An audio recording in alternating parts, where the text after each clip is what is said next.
At one point in time, black women's hair had become so intimidating that the governor of Louisiana decided to completely outlaw and make it illegal for black women to wear their hair out in public.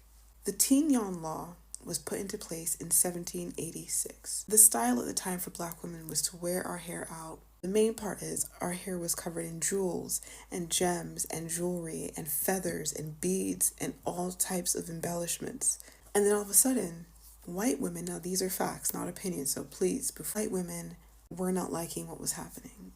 There was an animosity that was tangible in the air, okay? White women were going to the local newspapers, who were then going to the governor, complaining that the autonomy was beginning to upset the local white women. And the governor already had a little bit of tension towards black women. He was quoted as saying that black women had too much luxury in their bearing, meaning they were too haughty, they were too self-assured, they were too confident with who they were as people. So he had no problem with putting this into law. The TIGNON law basically stated that black women were not allowed to be seen out in public with their hair. They had to wear a knotted headdress, so a headscarf with a big knot in the front, or a handkerchief. So you know what happened next. Black women followed the rules, and we started to wear headdresses and handkerchiefs. But you know what happened next. Yeah, we freaked those. We decided to decorate and we just did the same thing to the head wraps. We put feathers, beads, gems, jewels, different colored fabrics, and we even put hats and ribbons on top of headscarves, because nothing is going to stop the innovation and creativity. The historian Virginia Gold was quoted in this book, Creole, The History and Legacy of Louisiana's Freed People of Color by Sybil Klein. Virginia Gold was quoted as saying, "The actual use of the law, the TIGNON laws, was to place boundaries on black women who had become too light-skinned, aka white, or who dressed too elegantly, or who in reality competed too freely with white women for status and thus threatened the social order."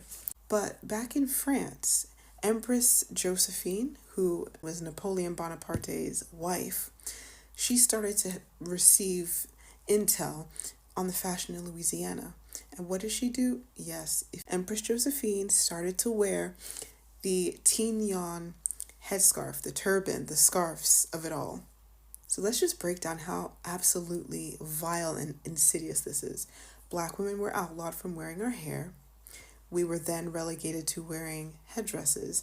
And now an empress over there is now wearing our mandatory headdress as a fashion statement. And it was wasn't coined. People started calling it haute couture, high fashion. Where else have we seen that? Exactly. When black people do something, it's seen as ghetto. When everyone else does it, it's alternative, elegant, classy.